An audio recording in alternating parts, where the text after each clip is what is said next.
என்ன பலன் வருகிறது? ஹல்லேலூயா. எலியா சோர்வடைந்தான். கர்த்தர் என்னங்க பண்ணாரு?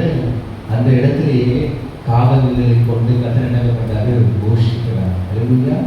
2 வேளை வருது அந்த காக்கா. காலை வேலையும் வருது, மாலை வேலையும் வருது. நல்லா சாப்பிட்டு நல்லா தூங்குறாரு. ஹல்லேலூயா. சாப்பிட்டு அந்த ஆற்றங்கரையில் இருக்க அந்த தண்ணியை குடிச்சிட்டு எப்படி தூங்குறாரு? நல்லா தூங்குறாரு. ஹல்லேலூயா.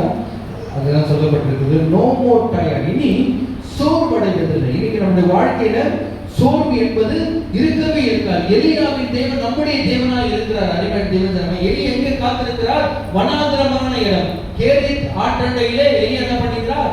காத்து கொண்டிருக்கிறார். அருமையான தேவன். அந்த இடத்துல ஆண்டவர் என்ன பண்ணாரு? காகங்களை அனுப்பி எலியாவை போஷிக்கிறார். அந்த அந்த நாட்கள் முடிந்த பிறகு எலியாவை தேவன் எங்க அனுப்புறாரு?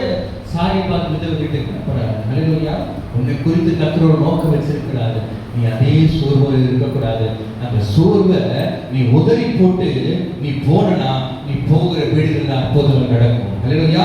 நீ போகிற வீடுகளில் அதிசயங்கள் நடக்கும். அறிஞர் தேவனுடைய பிள்ளைகளே, நாம் சாதாரணமானவர்கள் அல்ல. நம்முடைய சோர்வு என்பது பிசாசானவர் கொண்டு வர ஒரு பெரிய ஒரு ஆயுதம். அந்த சோர்வை நாம் கலைந்து போட்டு நம் கர்த்தருடைய செயலை செய்ய வேண்டாம். தேவன் அந்த செயலை, தேவன் ஒரு அற்புதத்தை கர்த்தர் செய்வார். அறிஞர் தேவனே, எலியா அந்த ஆற்றங்கரையில சோர்ந்து போய் படுத்துக் கொண்டுதான் இருந்தான். ஆனால் கர்த்தர் எலியாவை எப்படி போஷிக்கிறாரு?